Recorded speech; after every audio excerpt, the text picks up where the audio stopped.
गौ माता के लेके आगे क्या आप लोगों का लक्ष्य है? दरअसल अंतर्राष्ट्रीय गौ माता सेवा महासंघ एक रजिस्टर्ड संगठन है भारत के सभी राज्यों में, और नेपाल के अंदर इसकी ब्रांच है। सब्जेक्ट है गौ माता को राष्ट्रीय दर्जा मिले, और गौ माता मात्र गौशाला ही नहीं, गौ माता के गोबर से पेंट, लकड़ी, धूपबत्ती, अगरबत्ती, ईंटें और साबुन और कई तरह के प्रकल्प, शैम्पू वगैरह बनाए जा रहे हैं।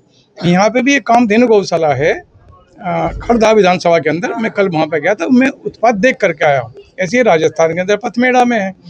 गाय जब तक दूध देती है तब तक लोग उसको पालते हैं, लेकिन जब वो दूध देना बंद कर देती है तो कई तरह की गतिविधि गाय के साथ की जाती हैं, जिसका राष्ट्र को नुकसान हुआ है।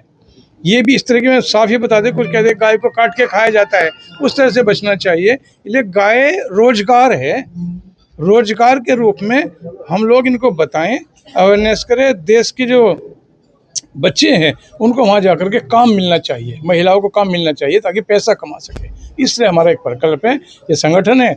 आज यहाँ की दूसरी तीसरी मीटिंग है और इसका योग करना है। ये ऐसे करके इस राज्यों में आप मानुष को जागृत कर सकते हैं क्या? हाँ, जागृति आई है और हमने इंडस्ट्री लगवाई है, गाय के गोबर की इंडस्ट्री। खड़दा विधानसभा में है, यूपी में है, हरियाणा में है, पंजाब में है, बिहार में है। लेकिन क्या है कि लंबे समय से गाय को मात्र दूध देने वाला पशु माना गया, लेकिन इसका ज्ञान, अवेयरनेस जो पुस्तकों में लिखा है, उस जानकारी के अभाव की वजह से देश के अंदर कई तरह के नुकसान हुए हैं।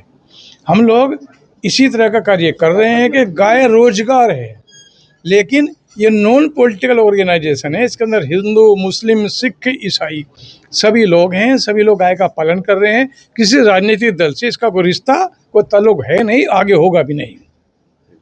आज बंगाल के अंदर ये कार्यक्रम किया है और यहाँ गौशालाएं खुलेंगी। और दूसरी बात महत्वपूर्ण, जितने जिले हैं भारत के अंदर, कानूनन एक गोचर भूमि होती है।